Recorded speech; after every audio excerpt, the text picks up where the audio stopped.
म्हणून आम्ही महादेवाची प्रार्थना करावी, म्हणून आम्ही महादेवाचं स्मरण करावं, म्हणून आम्ही महादेवाचं नामस्मरण करावं. कारण अनेक पुराणांमध्ये ती ओळख करून देत असताना आदि पुरुष तो आहे, महत्त्व ते आहे, महद्भूत ते आहे बरं का. आणि संपूर्ण विश्वाचा गुरु जर कोणी असेल ना, आदिनाथ गुरु सकळ सिद्धांचा मच्छिंद्र तयाचा मुख्य शिष्य, मच्छिंद्राने बोध गोरक्षाशी केला, गोरक्ष वळला गहिनी प्रती, गहिनी प्रसादी निवृत्ती दातार, ज्ञान देवा सार चोजविले. पंढरपूरची पहिली पायी यात्रा, पहिली दिंडी जर कोणी चालू केली असेल ना, महादेवांनी. अनेक ठिकाणी आम्हाला महादेवांच्या मंदिराच्या शिवालयाच्या पुढेच नंदी दिसतो, तिथे गणपतीच्या पुढे आहे बरं का. हनुमंताचे की गणपतीच्या पुढे आहे. जिथे गर्दीमध्ये अडचण वाटायला लागली आणि लोक धुसफूस करायला लागले का नाही, इथं माणसांना जागा नाही ना, हे काय आणलंय, तेव्हा त्याच ठिकाणी त्यांनी त्याला ठेवलेलं आहे बरं का. बरीच मोठी आख्यायिका आहे ती. आणि मग काय झालं सांगितलं, शिवाच्या योगाने ते टळेल. आणि मग त्या ठिकाणी ज्ञान तर पाहिजे, कशा पद्धतीने उपासना करायची, कशा पद्धतीने देवपूजा करायची ते कळलं तर पाहिजे. म्हणून याज्ञवल्क्य ऋषींची जी श्री होती मैत्रेय, आणि मैत्रेयला ती सिमिंतीने शरण गेली. आणि मग तिने सोमवारचं रोज सांगितलं. सोमवारचं रोज सांगत असताना तिला पंचाक्षरी मंत्र दिला बरं का. पंचाक्षरी मंत्र तिला दिला आणि त्या ठिकाणी स्मरण करायला सांगितलं. कितीही दुःख झालं तरी आपलं व्रत सोडू नये, कितीही दुःख होऊ द्या, कितीही दुःख जरी झालं तरी आपलं व्रत आपण सोडू नये, कितीही संकट आली तरी घेतलेलं व्रत आपण सोडू नये. कदाचित त्या व्रतामध्ये देव पण परीक्षा पाहत असतात. इकडे तिकडे होईल थोडा, कारण प्रत्येक ग्रंथामध्ये, प्रत्येक अध्यायामध्ये, प्रत्येक याच्यामध्ये, पोथीमध्ये काही वेळेला वेगवेगळा भाग आलेला असतो बरं का. पुन्हा एकदा सांगतो की आपण जेवढ्या पुराण वाचून, शास्त्र वाचून, प्रत्येक पुराणामध्ये, प्रत्येक शास्त्रामध्ये कथा वेगवेगळी आलेली आहे. फक्त त्याचा भाव काय आहे, बोध काय आहे, पुन्हा एकदा सांगतो, तैसे घे अनंता वया व्यर्थ कथा सांडी मार्ग बरं का. आणि कथेत जर अडकाल ना, इकडे अशी कथा आहे तर मग तिकडे तशी का, तर आपल्या व्यथा आयुष्यात जाणार नाहीत, आपल्या व्यथा आयुष्यात जाणार नाहीत. व्यथा जाव्या म्हणून कथा आहेत ना बाबा. कथा कशासाठी आहे, आपल्या व्यथा हरण व्हाव्यात, आपल्या व्यथा जाव्यात म्हणून ते वाचलं पाहिजे. वाचता वाचता आम्हाला वाचता आलं पाहिजे म्हणून आहे ते बरं का. आणि मग त्याप्रमाणे पुढे त्या मंत्राचा जप करायला लागली बरं का. जप करता करता करता करता खऱ्या अर्थानं इंद्रसेन राजाचा पुत्र चित्रागत बरोबर सिमिंतीनीचं लग्न झालं, विवाह झाला बरं का. आणि मग पुढे शिवपूजेची थोरवी जी आहे ती या ठिकाणी वर्णन केलेली आहे. शिवपूजेमध्ये किती सामर्थ्य आहे, शिवपूजा म्हणजे काय बरं का. आणि खऱ्या अर्थानं त्या ठिकाणी आपण शिवपूजा करत असताना आम्हाला कशाची प्राप्ती होते हे सगळ्या प्रकारचं वर्णन त्या ठिकाणी केलेलं आहे. आपल्याला कथा सगळ्या माहिती आहेत, अर्थात आपण वाचतोय ते वाचून दाखवायला आपण वेळ घालवत नाहीत. पण ज्या वेळेला शिवपूजा आणि त्याच्यातून तिला ते सामर्थ्य प्राप्त झालं, लग्न झालं. आणि लग्न झाल्यानंतर ज्या वेळेला तो चित्रांगत शिकारीला गेला, अरण्यामध्ये भटकत असताना त्याला घाम फुटला, घामाने भिजला गेला. आणि म्हणून मग त्याच्या मनामध्ये आलं की आपण नौका विहार करावा. आणि नौका विहार करता करता काय झालं, ती नौका पाण्यामध्ये बुडली. आणि ती पाण्यामध्ये बुडल्यानंतर तोही त्या ठिकाणी बुडाला गेला. ही जशी वार्ता कळली सर्व शोक करायला लागले त्यावेळेला बरं का. सगळ्यांना दुःख वाटलं, सगळे शोक करायला लागले. त्या ठिकाणी चित्रांगताच्या आईचा शोकही वर्णन केलेला आहे बरं का. काही वेळेला कसं असतंय माहितीये का, आम्ही आमच्या जीवनाचा वाटचाल करत असताना की नाही, आम्हाला दुःख झालं ना की आम्ही स्वतःला कधी शोधत नाहीत, त्याचं खापर कोणावर तरी फोडतो. बरं का? एकतर घरातले, शेजारचे, कुटुंबदार, नाहीच कोणी भेटलं कचाट्यात तर मग देवाला आमचं चांगलं पाहत नाही. बरं का? स्वतःला कधी शोधलंय का हो माणसाने, का मला जे दुःख आलं ना त्याला कारण माझी कर्म? कधी स्वतःच्या मुखातून बोलताना कोणी दिसलाय की माझ्या वाट्याला जे दुःख आलंय त्याला कारण माझी कर्म? कधीच नाही, कधीच नाही. बरं का? शेजाऱ्यांच्या मुलांमुळे आमचा मुलगा वाया गेला असे बोलणारे बरेच आढळतात. पण असा एक तरी कोणी आढळतो का, असा छाती ठोकून सांगतो का तो, माझ्या मुलामुळे शेजारची पोरं वाया गेली? हा सांगतोय का कोणी? स्वतःला शोधणं याला आत्मज्ञान म्हणतात. अंतर्मुख होऊन स्वतःला शोधणं. त्या चित्रांगदाच्या आईचं सुद्धा शोक बऱ्याच प्रकारे त्या ठिकाणी वर्णन केलेलं आहे. सगळ्यांना दुःख झालं, पण ऐका, त्या दुःखात सुद्धा सिमिंतिनीने भगवंताचं रोत सोडलं नाही, हे महत्वाचं आहे. दुःखातही नाही सोडलं ते रोत, शोकच करत नाही बसली ती, दुःखच करत नाही बसली ती. आणि मग त्यामुळे काय झालं तर ज्या ठिकाणी तो बुडाला होता त्या ठिकाणी नागकन्यांनी त्या चित्रंगदाला पाताळामध्ये दिली आणि त्या ठिकाणी तक्षकाच्या आधारे तिथलं जे काय असेल दृश्य ते सगळं त्याला अनुभवायला मिळालं, पाहायला मिळालं. त्याचं सगळं वर्णन पुढे केलेलं आहे. आणि मग त्या ठिकाणी तक्षकाने चित्रंगदाला अगदी त्या ठिकाणी सांगितलं सगळं, ते कशा पद्धतीने काय आहे त्याचं वर्णन त्या ठिकाणी केलेलं आहे. पुढे चित्रांगद तक्षकाला विनंती करतायत, मला अधिक काळ या ठिकाणी राहून चालणार नाही, कारण माझी आई शोक करत असेल, माझं बाप शोक करत असेल, माझी बाई आहे, माझं सगळं परिवार आहे, मला जावं लागेल. त्याचं वर्णन पुढे केलेलं आहे. बरं का? आणि मग काही काळांतराने ज्या वेळेला तो आला, सिमिंतिनीची भेट झाली. कशा पद्धतीने भेट झाली? भेट झाल्यानंतर तिचं ते बोलणं चालणं, याचं ते बोलणं चालणं ऐकून सिमिंतीलाही वाटलं कदाचित पतीची जाणीव त्या ठिकाणी झाली. पण त्याने सांगितलं, तुझा पती तिसऱ्या दिवशी तुला भेटायला येईल, तुला मिळेल, पण तोपर्यंत कोणाला सांगू नको. अशा प्रकारची त्या ठिकाणी कथा आहे.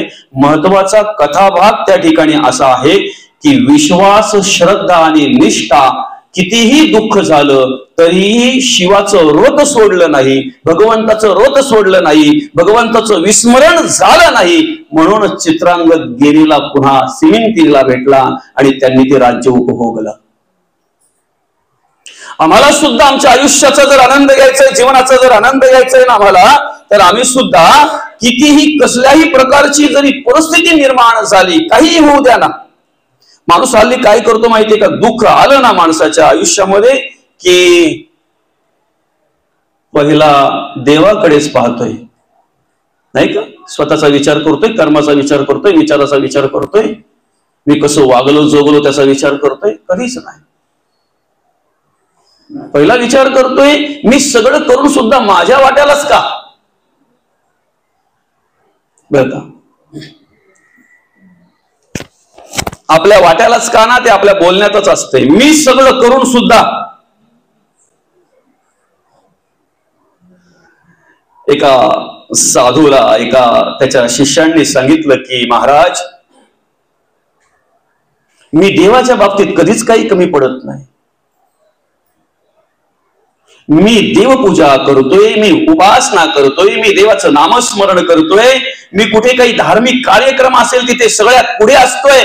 माझी देणगी सगळ्यात मोठी असते. मी देवाच्या बाबतीत कधीच काही कमी पडत नाही. मग तरी सुद्धा मला ती आत्मसाक्षात्कार, आत्मप्रचिती का येत नाही बरं? तरी सुद्धा मला ते समाधान का प्राप्त होत नाही, आत्मसुख ते का प्राप्त होत नाही बरं? कधी मिळेल मला ते सगळं? तेव्हा त्या साधूने सांगितलं, मी मेलं ना का सगळं मिळेल. मी मेल्यावर तुला मिळेल ना सगळं. मी देवाचं करतोय, मी देवाच्या बाबतीत कधी काही कमी पडत नाही. मी देवाचं नामस्मरण करतोय.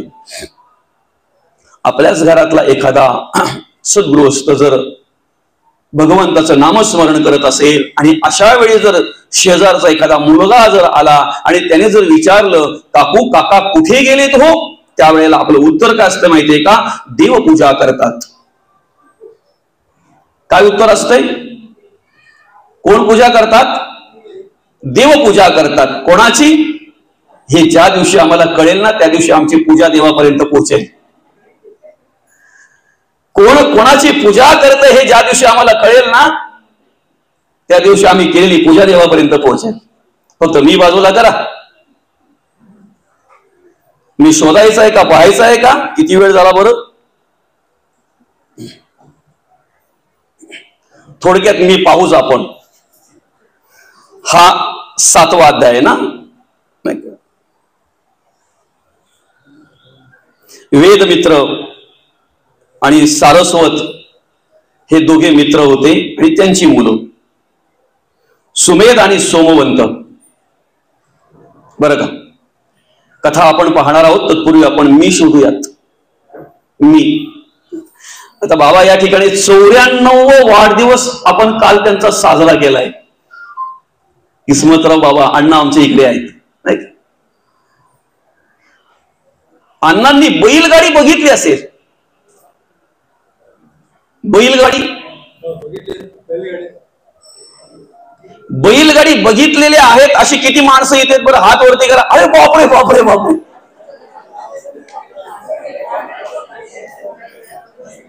तुम्ही तर पिन लावून माझा फुगाच फोडून टाकला हो.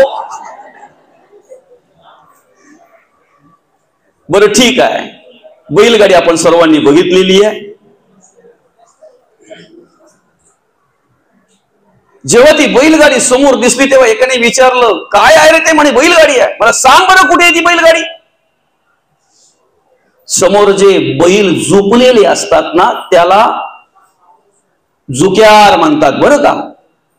त्याला हात लावला म्हणे बैलगाडी नाही झुक्यार आहे ते. काय आहे ते?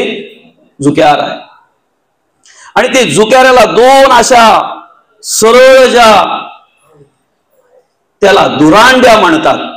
आता तुमच्या पद्धतीने काहीतरी वेगळं म्हणत असाल. आणि त्या झुकाऱ्याला म्हणे त्या दुरांड्यांना हात लावला. नाही म्हणे दुरांड्या आहेत त्या, बैलगाडी नाही आहे. बैलाच्या बाजूला बघा इकडे तिकडे जाऊ नये म्हणून 2 अशा लावलेल्या असतात. सैल म्हणतात त्याला. सैला, पट्टे सैला. बैलगाडी नाही, सैला आहेत त्या. आता ते सोडलं आणि थोडा मागे आला. साठीला हात लावलो त्याने. साठी बसायची साठी आहे ती, बैलगाडी नाही आहे. चाकाला हात लावलं. चाक आहे ते, बैलगाडी नाही आहे.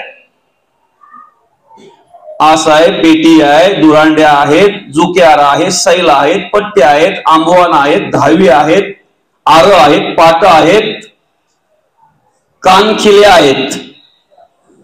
कानखिल्या माहिती आहेत ना? दोन्ही चाकांना नियंत्रित ठेवण्यासाठी ज्या असतात ना त्याला काय म्हणतात? कानखिल्या. तुमच्याकडे काय म्हणतात काका? कानखिल्याच ना? हा, तुमचा वेगळा आवाज आला म्हणून म्हटलं काय वेगळं म्हणतात की काय? कानखिल्या. बरं का? ती एखादी कानखिली जर पडली ना समजाचा बैलगाडीचा आणि गाडीवानाचा कार्यक्रमच झाला म्हणायला हरकत नाही. म्हणून दोन्ही चाकांच्या कानखिल्या व्यवस्थित पाहिजेत.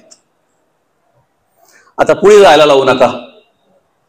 संसार रूपी बैलगाड्याची 2 चाकं आहेत ना, त्या दोन्ही चाकांच्या कानखिल्या जर व्यवस्थित असतील ना तर शेवटपर्यंत संसार व्यवस्थित होतो. आणि एखादीची कानखिली जर पडली ना तर मधीच विभक्त झाले जातात. कानखिली असो, चला ठीक आहे, हरकत नाही. कुठे आहे बैलगाडी? एक एक पाठ बाजूला केला. बैलगाडी नाहीये. नाहीच. बैलांना हात लावला. बैल येते का? बैल गाडी कुठे आहे? तसं मी कधीतरी मला शोधता आलं पाहिजे. मला सांगा बरं तुम्ही कुठे आहात? मला सांगता येईल मी कुठे आहे? हा मी आहे, हात आहेत.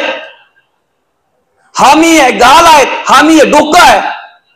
हा मी आहे, छाती आहे, पोट आहे, पाय आहेत, मी कुठे आहे? आम्ही देह म्हणून कार्य करत असताना या ठिकाणी 4 देह आहेत, स्थूल, सूक्ष्म कारण आणि महाकारण. आपल्याला मी शोधायचं आहे ना. प्रत्येक तत्वना तो बाजूला करून आपण प्रत्येक तत्वना तत्व नखापासून केसापर्यंत.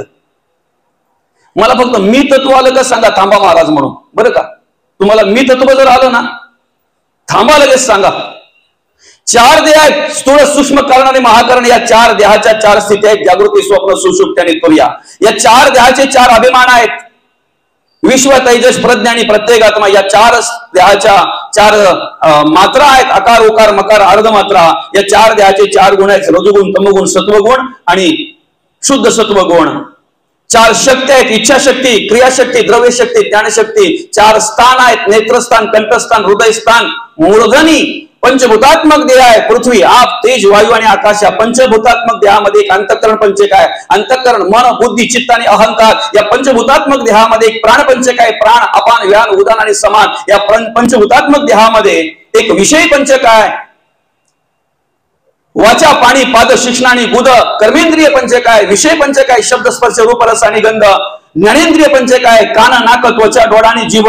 या पंचभूतात्मक देहाची निर्मिती अशा प्रकारे झालेली आहे की पृथ्वी आणि पृथ्वीची तत्व आहेत, अस्थि, मांस, त्वचा, नाडी आणि रोम. ही पृथ्वी ज्या आपापासून निर्माण झालेली आहे त्या आपाची तत्व आहेत. शुक्लित, श्रोणित, लाळ, मूत्र आणि श्वेत हे आप ज्या तेजापासून निर्माण झालेले त्या तेजाची तत्व आहेत. सुधा, तृषा, आलस्य, निद्रा आणि मैथुन हे तेज ज्या वायूपासून निर्माण झालेले आहेत त्या वायूची 5 तत्व आहेत. चलन, वलन, प्रसरण, निरोधन, आकुंचन हे वायू ज्या आकाशापासून निर्माण झालेले आहे त्या आकाशाची 5 तत्व आहेत. काम, क्रोध, शोक, मोह आणि भय. आलं का मी तत्व? आला का मी तत्व? नाही ना. मग मी कोण आहे माहिती आहे का? पंखे हवा देत आहेत, बल्ब उजेड देत आहेत, हीटर गरम पाणी देत आहे, फ्रीज थंड पाणी देत आहे, वॉशिंग मशीन कपडे धुवून देते, मिक्सर वाटणा करून देते. पण लाईट असेल तर ना, लाईट असेल तर ना. तशी आमची सगळी तत्व ज्याच्या गुणे कार्य करतात ना, सगळी इंद्रिये ज्याच्या गुणे कार्य करतात ना, त्याचं विस्मरण एकदा काय आम्हाला झालं की अहंकार निर्माण होतो. आणि अहंकार निर्माण झाल्यानंतर माणसाच्या अंतःकरणामध्ये जे तत्व निर्माण होतंय त्या तत्वाला म्हणतात मी तत्व. जोपर्यंत मी म्हणून आम्ही कार्य करतोय ना तोपर्यंत महादेवांची ओळख होणार नाही. तोपर्यंत महादेव काय, महादेवांचं सामर्थ्य काय नाही कळणार, आम्हाला नाही कळणार. बरं का. आणि बघा किती सामर्थ्य आहे महादेवांचं. बरं का. वेदमित्र आणि सारस्वती दोघे भाऊ, दोघांची 2 मुलं, सुमेध आणि सोमवंत. दोघेही ज्ञानी, अगदी वेदशास्त्र संपन्न, अनेक प्रकारच्या विद्या पारंगत केलेले. दोन्ही वडिलांनी दोन्ही मुलांना सांगितलं राजाकडे जा, आपली विद्या दाखवा, त्यांना आपल्याकडे काय काय कला आहेत त्या दाखवा आणि ते जे काही देतील ना ते घेऊन या. ज्या वेळेला हे दोघेही राजाकडे गेले ना त्यावेळेला राजांकडे ती सगळी जे कला प्रदर्शित केलं सगळं काय होतं ते, त्यावेळेला राजाने बघितलं आणि अतिशय राजा खुश झाला. त्यावेळेला राजा त्यांना बोलतोय काय, ठीक आहे एवढं सगळं काही झालं पण अजून एक तुम्हाला काम सांगतोय तेवढं फक्त करा. बरं का. एक म्हणे काम तुम्हाला सांगतोय, एक विनंती करतोय तेवढं फक्त तुम्ही करा. म्हणे काय काम आहे? मग त्यावेळेला सांगितलं चित्रांगत राजाची श्री सिमिंतिनी, बरं का, शिवाची भक्त आहे, शिवभक्त आहे, व्रत करते. बरं का. तिच्याकडे जायचं आणि तिचं व्रत काय माहितीये का? व्रत करत असताना ती अनेक दाम्पत्यांना भोजन देत असते. तुम्ही त्या ठिकाणी दाम्पत्य म्हणजे एक स्त्री आणि एक पुरुष म्हणून जायचं आणि ती जे काही देईल ते घेऊन यायचं. राजा सांगतोय. आता यांच्या दोघांना विचार पडला की हे चुकीचंच आहे ना, चुकीचं नाही. एकदा स्त्रीवेश जर केला तो अध्याय वाचा, मग त्याच्यामध्ये बरंच काही सांगितलेलं आहे. मी कथेमध्ये अधिक वेळ घेत नाही. बरं का.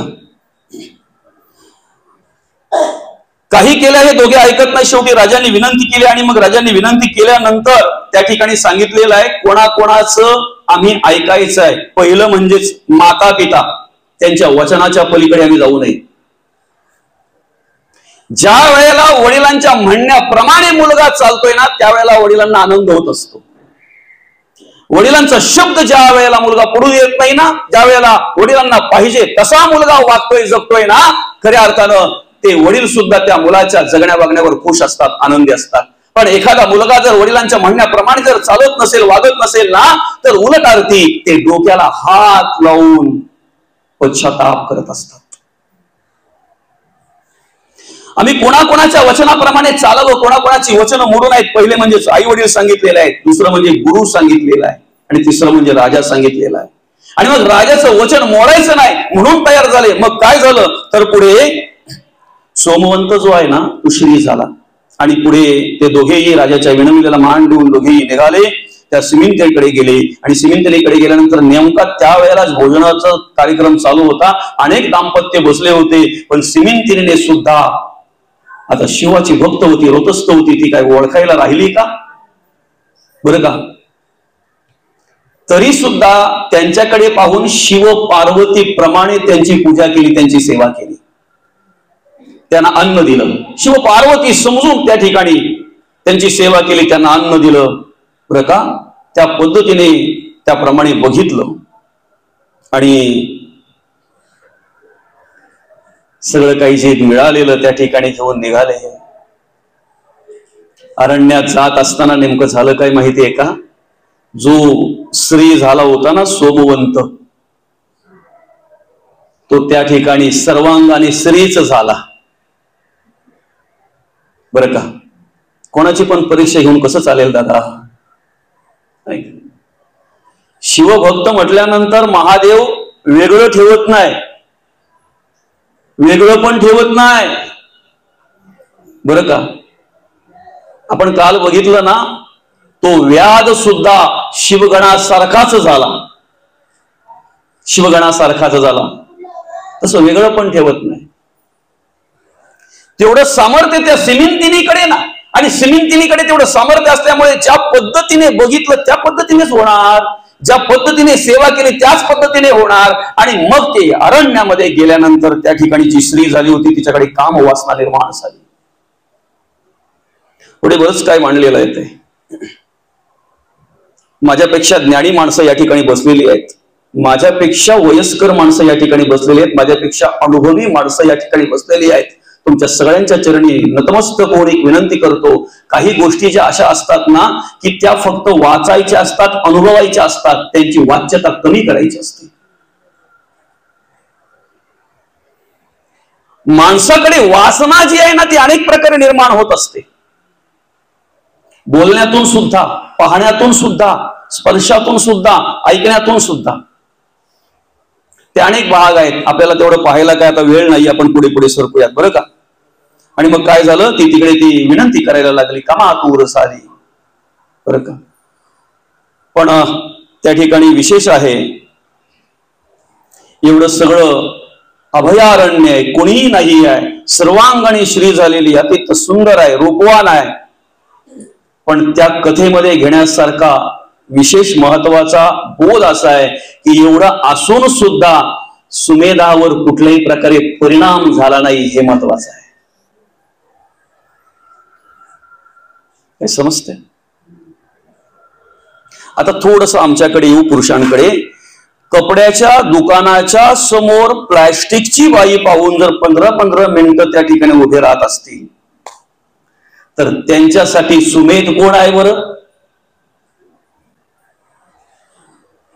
एवढं सगळं असून सुद्धा त्याच्याकडे ती वासना निर्माण झाली नाही, त्याच्याकडे तो विचारही आला नाही, त्याला स्पर्शही केलं नाही त्या विचाराने. आणि म्हणून मग त्या दोघेही निघाले, घरी गेले, बघितली परिस्थिती. त्या दोघांचे वडील त्या ठिकाणी विचार करायला लागले, राजाकडे गेले, राजाला अदवा तदवा बोलले, राजाला सुनवलं त्यांनी बरं का? दुष्ट आहेस तू, दुर्जन आहेस तू, तुझं तोंड काळे होऊ इथपर्यंत त्यांनी त्या राजाला ऐकवलं बरं का? आणि मग राजाला आपण केलेल्या कामाचा, कार्याचं पश्चाताप झालं. त्याने त्या ठिकाणी पुन्हा एकदा त्या स्त्री झालेल्या सोमवंताला पुन्हा पुरुष होण्यासाठी प्रयत्न करण्याचा प्रयत्न केला. अनेक काय काय केलं, अनेकांचा आधार घेऊन, अनेकांचा विचार घेऊन, अनेकांचं मार्गदर्शन घेऊन त्या ठिकाणी प्रयत्न केला. पण सोमवंत श्रीच राहिला, पुरुष झाला नाही. उलट अर्थी त्या राजाच्या त्या तपश्चर्याने त्या ठिकाणी खऱ्या अर्थानं भवानी माता प्रगट झाली, बरं का. आणि माता प्रगट झाल्यानंतर मातेने सांगितलं, कितीही काही झालं तरी सुमंतिनी ही माझी भक्त आहे, माझी उपासक आहे, बरं का. आणि तिने सांगितलं, भक्त असल्यामुळे तिचं वचन मी मोडू शकत नाही. स्वतः साक्षात पार्वतीने सांगितलं, की सिमंतिनीने केलेल्या व्यवस्थेत मी बदल करू शकत नाही. त्या अध्यायातून एवढा जरी बोध घेता आला ना आम्हाला, तरी देवाच्या चरणी, देवीच्या चरणी काय निष्ठा आणि काय श्रद्धा ठेवायची तो विचार आमच्या अंतःकरणामध्ये येईल. मग ती पुढची कथा आहे, यांच्या पोटी एक पुत्र जन्माला येईल चांगल्या प्रकारे, असं तसं हे ते पुढे लगेचच त्याला लागून पिंगलेची कथा मांडलेली आहे, बरं का. पिंगलीची कथा मांडलेली आहे. तो मदन नावाचा ब्राह्मण त्या ठिकाणी, पण त्याची अवस्था त्या ठिकाणी वर्णन केलेली आहे, कसा आहे, कशा पद्धतीने वागतोय, विषय आहे, मद्य मांस धर्मपत्नीलाही त्यांनी त्यागलेला आहे, अशा प्रकारे तो कार्य करतो, बरं का. आणि तो आकर्षित झालेले पिंगला नावाच्या वेशेकडे. खर तर अनेक लोक वेगवेगळ्या प्रकारच्या आमच्या या भारत देशामध्ये येत आहेत, हिंदुस्थानमध्ये येत आहेत, आणि या ठिकाणी आल्यानंतर आमच्या संस्कृतीचा आणि आमच्या संस्कारांचा अभ्यास करत आहेत. खूप काही शिकण्यासारखं आहे आपल्याकडे. पुन्हा एकदा मी तुमच्या सगळ्यांच्या चरणी नतमस्तक होतो. माझं पहा मला हे काय थोरपण, मी तुमच्या पुढे खूप छोटा आहे, कमी अनुभव असेल, कदाचित वाचन कमी असेल, ज्ञान कमी असेल. तुम्ही माझे मायबाप आहात, मायबापाप्रमाणे आहात, बरं का.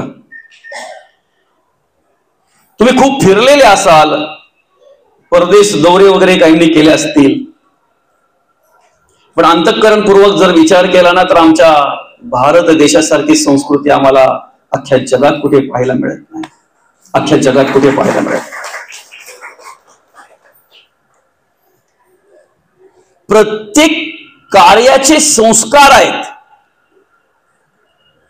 बरं का. माणसाच्या आयुष्यामध्ये मुख्य 16 संस्कार सांगितलेले आहेत, मुख्य 16 संस्कार. आणि त्या 16 संस्कारांपैकी महत्वाचा संस्कार जर असेल, शुभविवाह सोहळा. संस्कार आहे, बरं का. एक विधी आहे ती, आणि ती विधी प्रमाणेच झाली पाहिजे. काय एकदा 7 फेऱ्या मारल्या ना सप्तपदी, एक फेऱ्याला ती महिला त्या पुरुषाला वचन देते आणि तो पुरुष त्या महिलेला वचन देतो. कितीही काही झालं तरी शेवटच्या श्वासापर्यंत मी तुझी आणि तू माझा. सुखातही सुख आणि दुःखातही दुःख.